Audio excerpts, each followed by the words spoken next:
Hello' everyone, কি খবৰ আপোনালোকৰ? আশা কৰোঁ সকলোৱে ভালে আছে। মই মনিকাই মোৰ ইউটিউব চেনেললৈ আপোনালোক সকলোকে নতুন এটা ভিডিঅ'ৰ সৈতে স্বাগতম জনাইছোঁ। চিকেন খাইতো সকলোৱে ভাল পায় নহয় জানো, আৰু সেইকাৰণে আজি মই লৈ আহিছোঁ আপোনালোকৰ মাজলৈ চিকেনৰ এটা বহুত টেষ্টি ৰেচিপি। আজি মই বনাম চিকেন কোফটা। বলকচোন তেনেহ'লে পলম নকৰি ভিডিঅ'টোৰ মাজলৈ আগবাঢ়োঁ আৰু ভিডিঅ'টো স্কিপ নকৰাকৈ শেষলৈকে চাই থাকিব। চিকেন কোফটা বনাবলৈ ইয়াত মই লৈছোঁ 500 গ্ৰাম চিকেন, আৰু চিকেনখিনি মই ভালদৰে ধুই মেলি ইয়াৰ পৰা পানীখিনি সম্পূৰ্ণৰূপে আঁতৰাই লৈছোঁ। ইয়াত কিন্তু মই বনলেছ চিকেন লৈছোঁ। আৰু এতিয়া চিকেনখিনি মই এটা মিক্সাৰ জাৰত ভৰাই দিম আৰু এইখিনি মই অকণমান মিহি কৰি ল'ম। এয়া চাওকচোন, চিকেনখিনি মই ধুনীয়াকৈ মিক্সিত দি পেলাই ভাঙি লৈছোঁ। একেবাৰে মই মিহি কৰি পেলোৱা নাই, অকণমান যাতে গোটা গোটা থাকে তেনেকৈ ৰাখিছোঁ।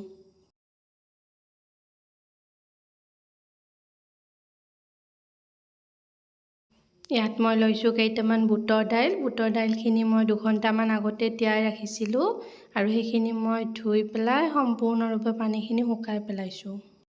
আৰু এতিয়া বুটৰ দাইলখিনি মই মিক্সাৰ জাৰ এটাত দি পেলাই দালিখিনি মই ধুনীয়াকৈ মিহিকৈ পিচি লৈছোঁ। ইয়াত কিন্তু মই অলপ পানী ব্যৱহাৰ কৰা নাই, শুকানকৈয়ে মই দালিখিনি গুড়ি কৰি লৈছোঁ। এতিয়া মই মাংসখিনি দি দিম 2টা মিহিকৈ কাটি লোৱা পিঁয়াজ দুটা চাইছেনে, মই একেবাৰে মিহিকৈ কাটি লৈছোঁ, আৰু 4-5টা মই লৈছোঁ কেঁচা জলকীয়া। এইখিনি মই মাংসখিনিত লগাই দি দিলোঁ, আৰু এতিয়া ইয়াত মই বুটৰ দালিখিনি যে পিচি লৈছিলোঁ সেইখিনি ইয়াত দি দিম। লগতে ইয়াত মই দি দিছোঁ প্ৰয়োজন অনুসৰি হালধি গুড়ি, অলপমান দি দিছোঁ মই ইয়াত ধনিয়া গুড়ি, আৰু অকণমান মই দি দিছোঁ জিৰা গুড়ি, লগতে দি দিছোঁ অলপমান মই জলকীয়া গুড়ি। আৰু এতিয়া মই দি দিম ইয়াত অলপমান নিমখ, আৰু এতিয়া এইখিনি মই এটা ধুনীয়াকৈ পেষ্ট বনাই ল'ম। গোটেইখিনি বস্তু মিহলাই ভালদৰে মই সানি ল'ম। এতিয়া এই পেষ্টটোত মই দি দিছোঁ 1 চামুচ আদা নহৰু পেষ্ট, আৰু দি দিছোঁ মই কেইটামান কেঁচা ধনিয়া পাত, লগতে দি দিছোঁ এটা কণী দিলে কি হয়, আমাৰ লাড়ুখিনি যেতিয়া বনাম তেতিয়া লাড়ুকেইটা ফাটি নাযায়। পেষ্টটো অকণমান পনীয়া হোৱা যেন পালে 1 চামুচ বেচনো দিব পাৰে, মই দিয়া নাই। আৰু এতিয়া এই মিশ্ৰণটোত মই দি দিছোঁ 1 চামুচ ঘি, আৰু এতিয়া এই আটাইখিনি বস্তু মই ভালদৰে মিহলাই ল'ম আৰু এটা ধুনীয়া পেষ্ট বনাই ল'ম। আৰু এয়া চাওকচোন, চিকেনৰ পেষ্টটো ৰেডি হৈ গ'ল। এতিয়া মই হাতেৰে সৰু সৰু বল আকৃতিৰ ধুনীয়াকৈ লাড়ু বনাই ল'ম। বলকেইটা আপোনালোকে নিজৰ ইচ্ছা অনুযায়ী চাইজটো সৰু ডাঙৰ কৰিব পাৰে। যিহেতু আমি চিকেনৰ লাড়ু বনাইছোঁ সেইকাৰণে লাড়ুকেইটা মই বহুত বেছি সৰু কৰা নাই। আৰু এনেদৰে মই আটাইখিনি চিকেনৰ লাড়ু বনাই ল'লোঁ। এতিয়া দি দিছোঁ এটা কেৰাহীখন গৰম হোৱাৰ পাছত মই ইয়াত দি দিছোঁ মিঠাতেল, আৰু তেলখিনি গৰম হোৱাৰ পাছত ইয়াত মই এতিয়া চিকেনৰ বলকেইটা ভাজি ল'ম।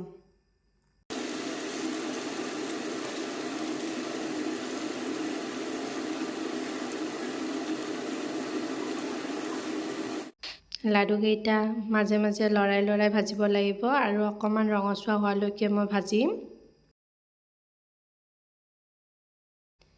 আৰু এয়া চাওক, চিকেনৰ লাডুকেইটা মোৰ ৰেডি হৈ গৈছে, ভজা হৈ গৈছে। আপোনালোকে ইচ্ছা কৰিলে এনেকৈও খাব পাৰে, বা এনেকৈ বহু দিনলৈ ৰাখি থ'বও পাৰে। চিকেনৰ বলকেইটা মই যিখিনি তেলত ভাজি লৈছিলোঁ সেইখিনিতে দি দিছোঁ আকৌ 2টা মই পিঁয়াজ, আৰু পিঁয়াজখিনি এতিয়া মই ভালদৰে ভাজি ল'ম।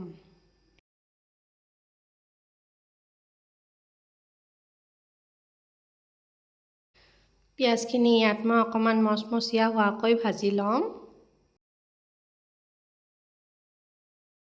আৰু এয়া চাওক, পিঁয়াজখিনি ইয়াত মই ধুনীয়াকৈ ভাজি লৈছোঁ, আৰু এয়া চিকেনৰ বলখিনিও মোৰ ভাজি হৈ গৈছে। আৰু এতিয়া মই লৈ লৈছোঁ এটা মিক্সাৰ বাটি, আৰু ইয়াত মই পিঁয়াজখিনি যে ভাজি লৈছিলোঁ সেইখিনি ঠাণ্ডা হ'বলৈ দিছোঁ অকণমান। ঠাণ্ডা হোৱাৰ পাছত হাতেৰে অকণমান ক্ৰাছ কৰিও দিব পাৰে, মই দিয়া নাই, চিধা মিক্সিত দি দিছোঁ। আৰু ইয়াতে দি দিছোঁ মই 2 চামুচ দৈ। এতিয়া এইখিনি এটা পেষ্ট বনাই ল'ম।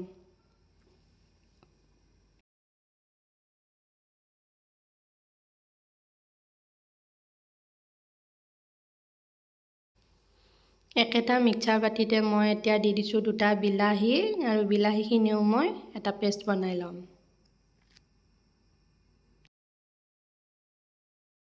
এয়া বিলাহীৰ পেষ্টটো ৰেডি হৈ গৈছে। এতিয়া মই সেই একেখিনি তেলে লৈছোঁ, কিন্তু তেলৰ পৰিমাণটো যিহেতু বহুত বেছি আছিলে অকণমান পৰিমাণটো কমাই লৈছোঁ আৰু তেলখিনি গৰম হ'বলৈ দি দিছোঁ। গৰম হোৱাৰ পিছত ইয়াত মই দি দিছোঁ 3টা তেজপাত আৰু লগতে দি দিছোঁ এখিলা দালচিনি আৰু 2টামান দি দিছোঁ ইলাইচি।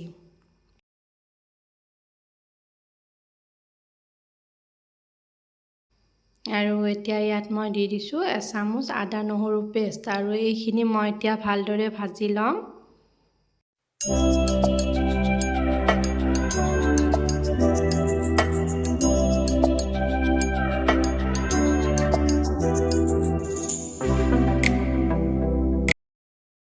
এইখিনি অকণমান ভাজা হোৱাৰ পাছত ইয়াত মই দি দিছোঁ বিলাহীৰ পেষ্টটো আৰু এতিয়া বিলাহীখিনিও মই অলপ সময় ভালদৰে ভাজি ল'ম।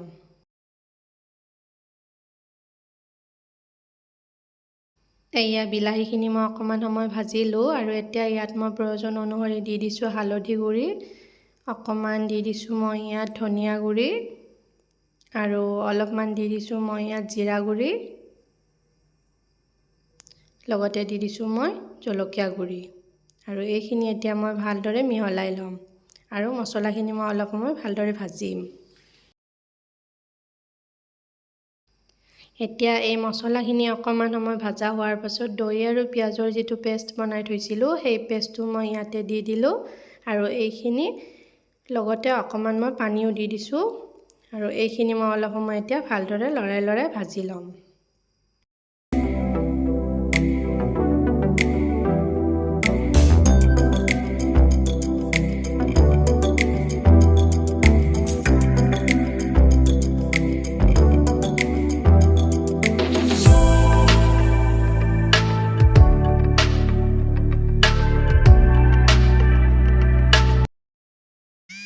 নিমখটো ইয়াত মই দিবলৈ পাহৰি গৈছিলোঁ, সেইকাৰণে নিমখটো মই পিছত দি দিছোঁ।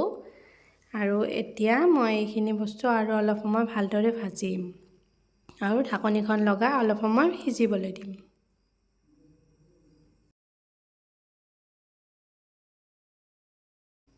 অলপ সময় মছলাখিনি সিজাৰ পাছত ইয়াত মই দি দিছোঁ অলপমান পানী আৰু এইখিনি মই আকৌ এবাৰ ঢাকনি লগাই সিজিবলৈ দিম।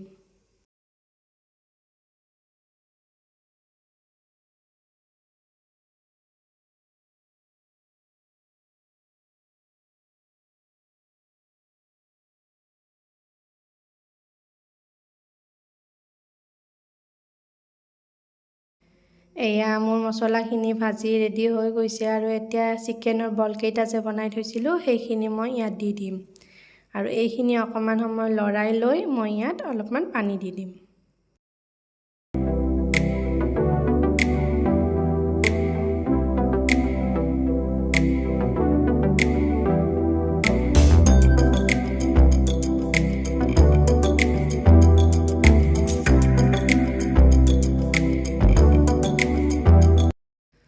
পানীখিনি দিয়াৰ পাছত ঢাকনিখন লগাই মই এইখিনি অকণমান সময় সিজিবলৈ দিম। আৰু অলপ সময় ঢাকনিখন লগাই সিজোৱাৰ পাছত ৰেডি হৈ গ'ল আমাৰ চিকেন কোফটা কাৰী। দেখিয়ে খাওঁ খাওঁ লাগি গৈছে নহয়নে? সঁচাকৈ খাবলৈ কিন্তু বহুত টেষ্টি হয় এইটো ৰেচিপি, আপোনালোকেও বনাই খাবচোন। ভিডিঅ'টো চোৱাৰ বাবে বহুত বহুত ধন্যবাদ আৰু যদিহে মোৰ ভিডিঅ'টো চাই ভাল পাইছে তেতিয়াহ'লে লাইক কৰিব, কমেণ্ট কৰিব আৰু শ্বেয়াৰ কৰিব আৰু লগতে মোৰ চেনেলটো ছাবস্ক্ৰাইব কৰি দিবলৈ নাপাহৰিব কিন্তু। আজিলৈ ইমানেই, পুনৰ লগ পাম এটা নতুন ভিডিঅ'ৰ সৈতে, বাই বাই।